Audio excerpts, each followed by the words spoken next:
They have officially launched. They have officially announced the release of the Harry Potter series, which will be 7 seasons long over on HBO. Or I'm sorry, it'll be called Max by the time that comes out because it won't be called HBO Max Unless anymore. if we're lucky, they cancel it before 7 seasons. Yeah, right. So the number one thing that I thought was funny about this is they keep bragging in all of the promotional material, calling it a faithful adaptation, which I just love that that's not even the standard. It says Max's commitment, not Max as in a person. HBO Max's commitment to preserving. Oh, we've got a $20 one from $20 from Schrodinger's Effery. They said, Phil, who would you say is the most influential metal band of the 90s, and why is it Pantera? Well, it's Pantera, and it's because they were essentially the only metal band that was playing like Civic Center sized places throughout all of the 90s. Like, metal really died. It was that and underground death metal bands and stuff that were keeping metal alive. So Sorry to go off topic, but have you watched Metalocalypse? Yes. You like it? Yeah, they're cool. They're fun. We did a tour with them like a long time ago. Like, wait, what? we did a I thought tour it was just with a show. No, Death Clock is real? sort of. Sort of? Well, it's like the Gorillas? It's 4 people. Monkeys. It's Brendan you Small. know, the Monkeys. Brendan Small actually plays, and when they play, like the lights on the guys that are on stage are very dark, and there's a big LED screen that they play. They play like video of the cartoon behind them, but they're actually on stage playing it. Gene Hoglan plays drums. Brendan Small plays guitar and sings. I don't know who does the lead guitar, and I don't know Are who they the plays voice bass. actors or no? Brendan Small is the voice actor for like most of the people in it. I don't remember if he Oh. does all of them, but he does most of the band. Okay. I don't think that he does like Tukey, and I don't think he does the bass player. But he does Murder. He does everyone else. Where does System of a Down and Slayer fall into this category? They don't at all. They don't. No. What do they call? Well, System of a Down's not really a metal band. No. They're more of an alt rock band, or heavy, but they're not really a metal band. I was never a big fan of System of a Down myself. Slayer is like the atypical, or the perfect thrash metal band, I guess. They like Slayer puts out Slayer records. They sound like Slayer records. There are some that are better than others, but they're always Slayer records. Where's Gwar? Like, what's Gwar is a heavy metal band, but they're very theatrical. Yeah. They're closer to Death Clock in that there is imagery and theatrics that go along, whereas like Slayer, it's just Slayer, and then there's fire on stage. Yeah. Sometimes blood rains down on them. All right. Sorry. So Yes. Anyway, HBO Max promises a faithful adaptation of Harry Potter. They said HBO Max's commitment to preserving the integrity of the books, this is from J.K. Rowling.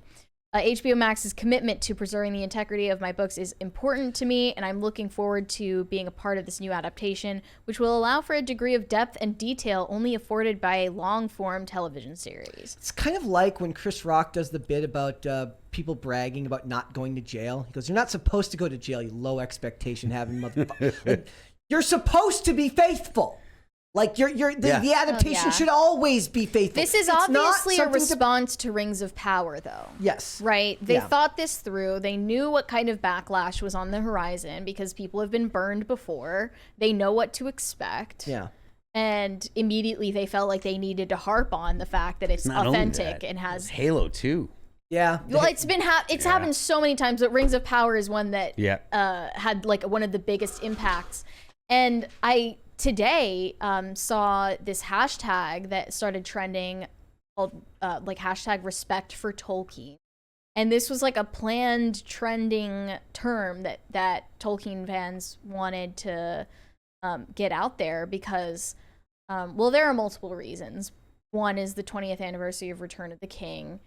But also because of the announcement that Warner Brothers is going to also adapt new Lord of the Rings movies, which is another big red flag.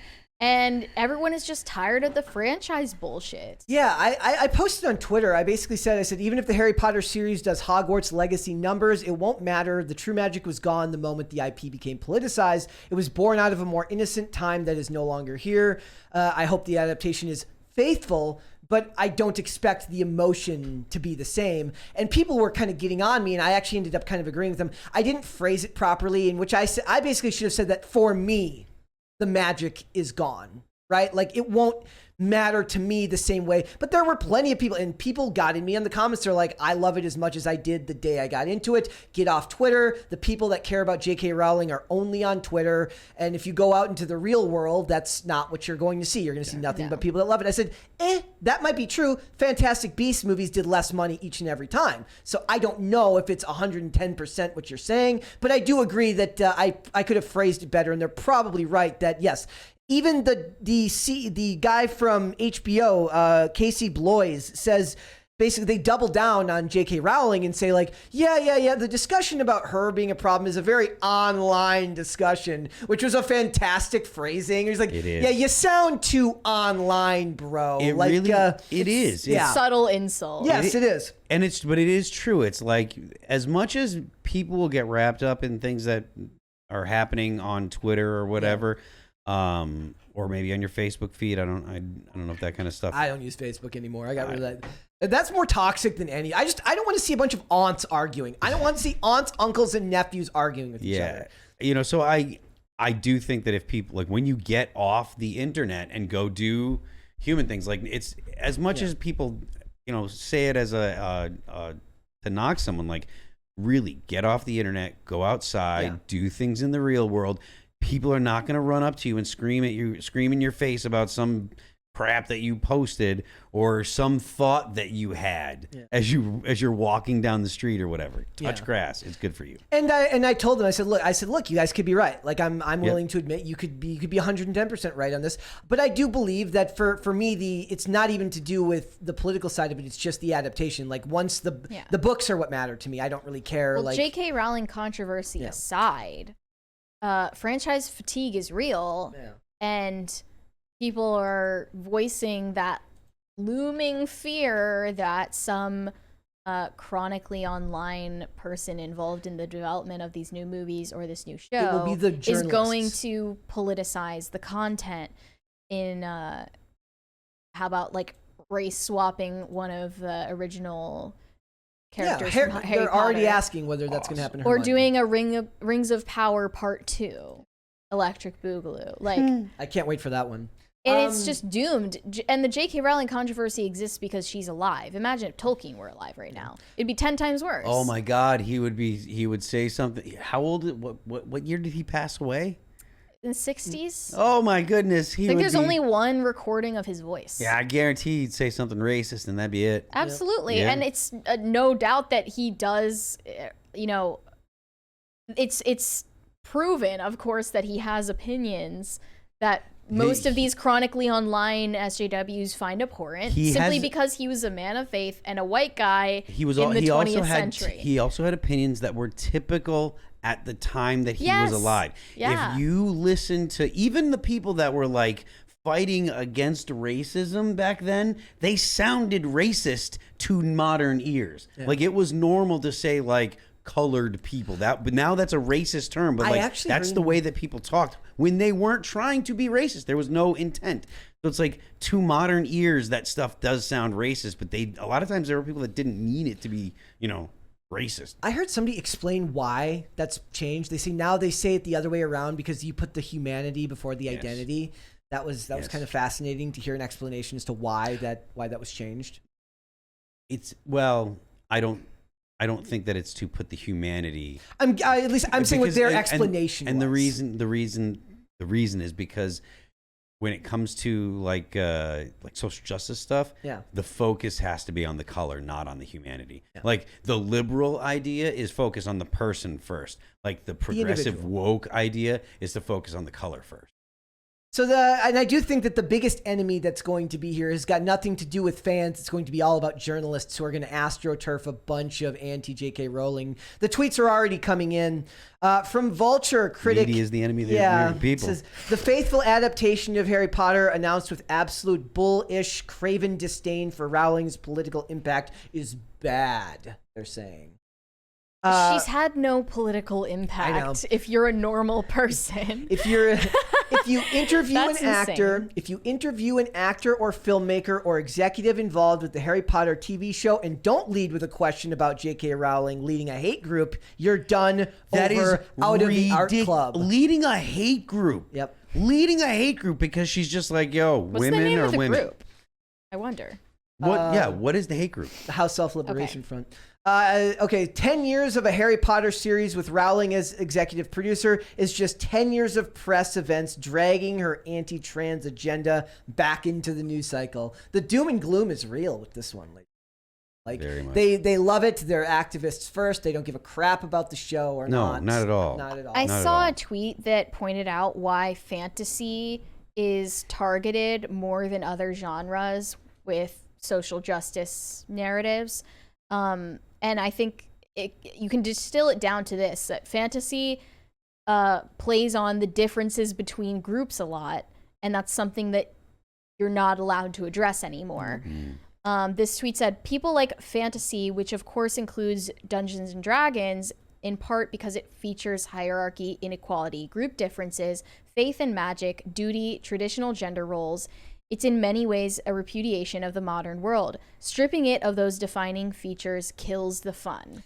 That's what Rings of Power tried to do. I can't help but think that's what this new Harry Potter TV show is going to do. That's what any new Lord of the Rings content is going to do, invariably, because we're so inhuman now that we can't make human stories that resonate with us anymore. And to take something that's not modern and make it modern actually destroys everything that was beautiful about it to begin with, because it allows you to escape from the crap you're dealing with now. Also, there's this fantastic article that, as far as I'm concerned, is a threat. It says, can child actors be cast in the Harry Potter series without their lives being ruined?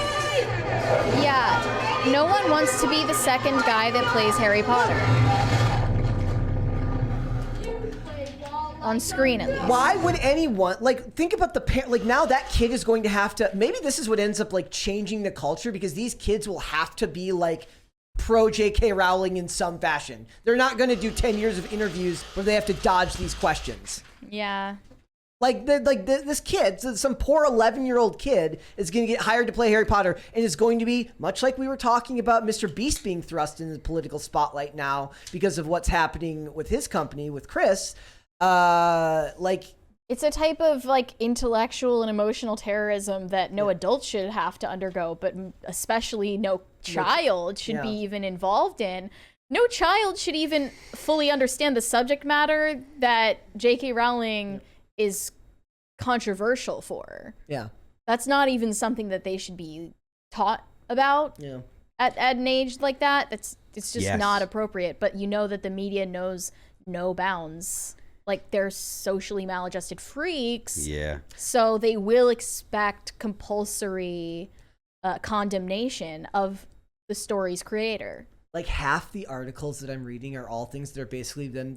It's a bunch of people who think that they could run a company the size of Warner Brothers, saying this is a mistake, you shouldn't be doing that. I'm it's a gazillion-dollar franchise. It does them no good. They lose money by not developing new material with it. They're actively losing money by doing that.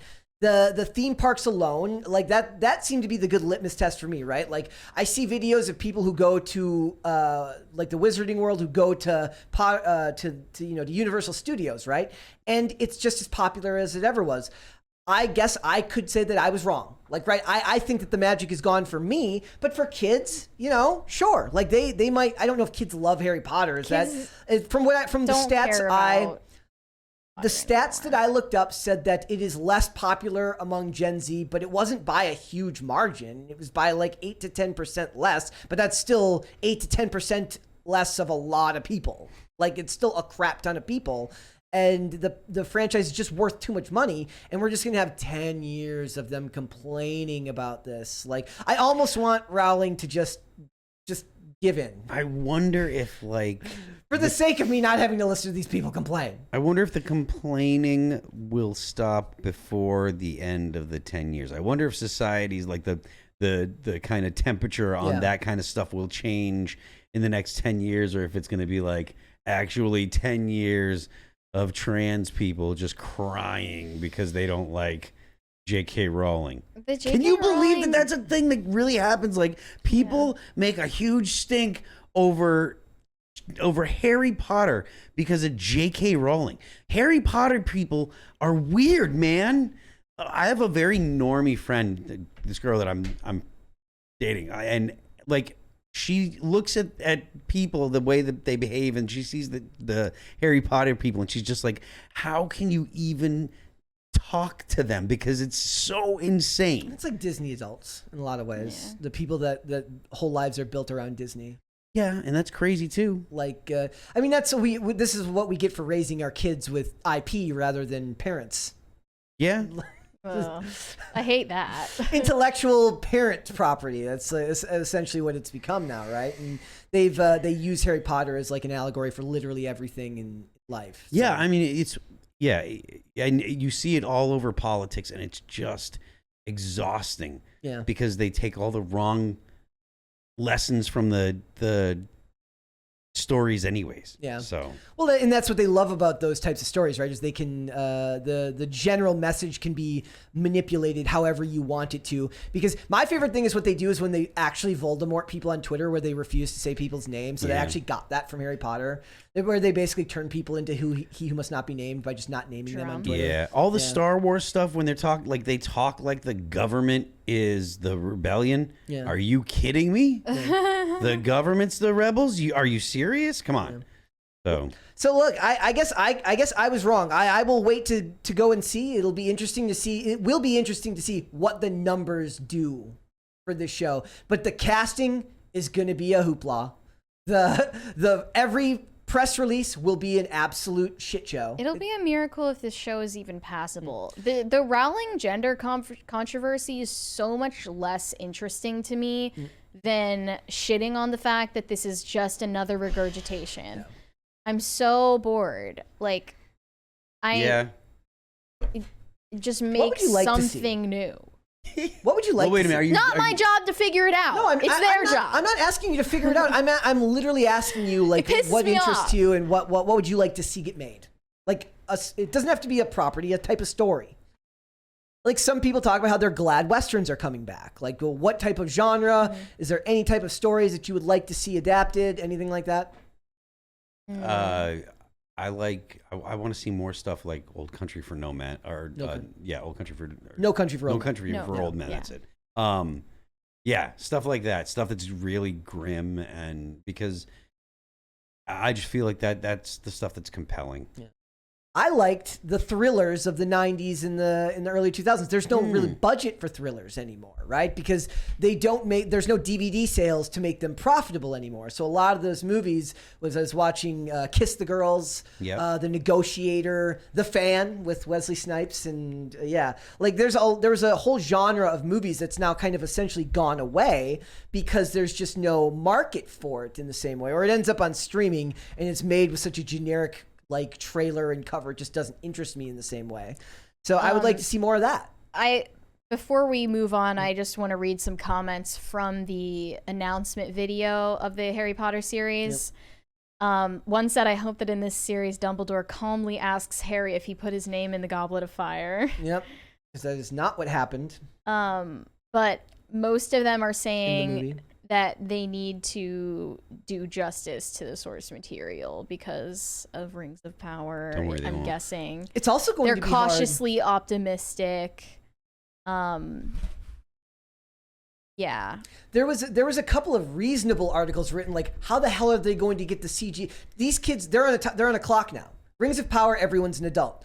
As soon as you hire these kids, you're on a clock. Yeah. You've got only so much time before their voices start to change, and they have to figure out how they're going to do it. The CGI that will be required to do this show will be extensive. That's where the voice work from AI comes in. Just edit out the voice cracks. Yeah, they'll probably have to do that.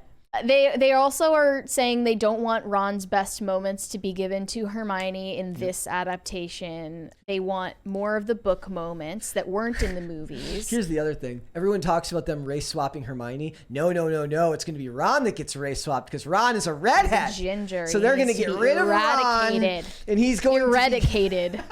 Eradicated. He's gone. I'm telling you. I'm having some moments today. It's a good day for you.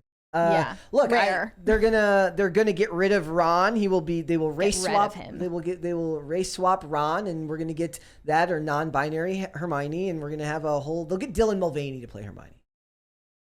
They also want more on Ginny. Yeah. She's actually a very, very interesting character in the books too, and it's interesting given that she ends up with Harry in the end. But that is almost one of those things where a greedy executive would try to make a spin-off. A greedy executive would try to... They're all greedy executives. Yeah. Thanks for watching. Listen to full episodes of Pop Culture Crisis on Spotify. Keep up with us on social media and make sure you subscribe and ring that bell so you never miss the show. Bye, guys.